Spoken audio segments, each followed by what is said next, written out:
Hi, Imran. How are you? Very good. Thank you. Let's continue to talk about gender bias. I want to share with you two experiences I had, or the same kind of experience I had in two different workplaces with HR managers, male HR managers. I learned that a male colleague having the same title, the same kinds of responsibilities than me, was earning more money than me. So I asked why. And each time the HR manager was not really aware of my experience or my abilities because he mentioned some special things this man had more than me, and it wasn't true.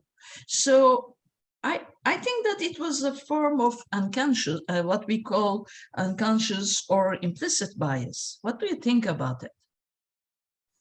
Unconscious bias is something we talk a lot these days, and there's a lot of training happening in the world, especially in the United States, but also it's becoming more and more, I think, available internationally. And the reason it is actually very important because we all have biases, but we may not be aware of them. So everything starts with the awareness. And then when you notice that bias, I think to take action and making sure that you are not using it in your assessment, evaluation, or any, of course, policy. Most of the time, we talk about recruitment, for example. You know, when you are recruiting, you might have certain biases. When you are evaluating performance, you might have certain biases. So in order to minimize, what we are doing these days is training for all employees in the companies in general.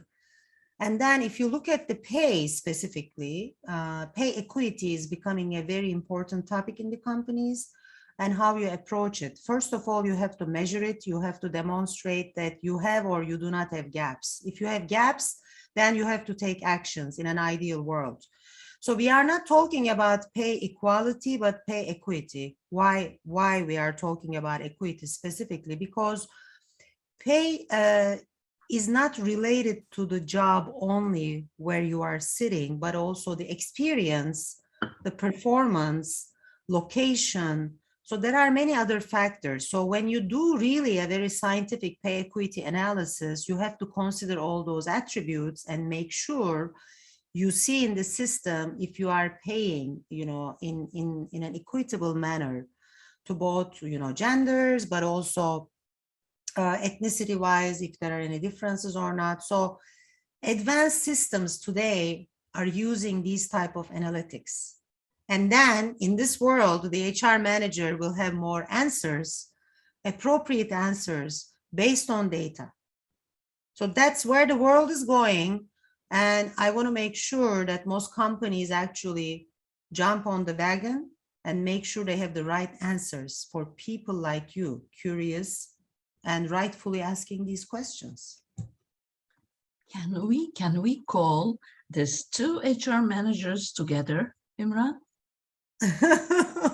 I think we should definitely have a quick conversation. And that's the beauty of actually having these conversations in the companies. You know, when you get together different functions, leaders in the same room and start talking about biases, how we can handle them, creating awareness, talking about pay equity, the methodologies, I think you create a lot of understanding of what's happening, what is wrong, how can we make it right. It's possible to make it right. So it's a matter of really investing the time and energy and having an open mind. So that's what we need in the organizations today. Thank you.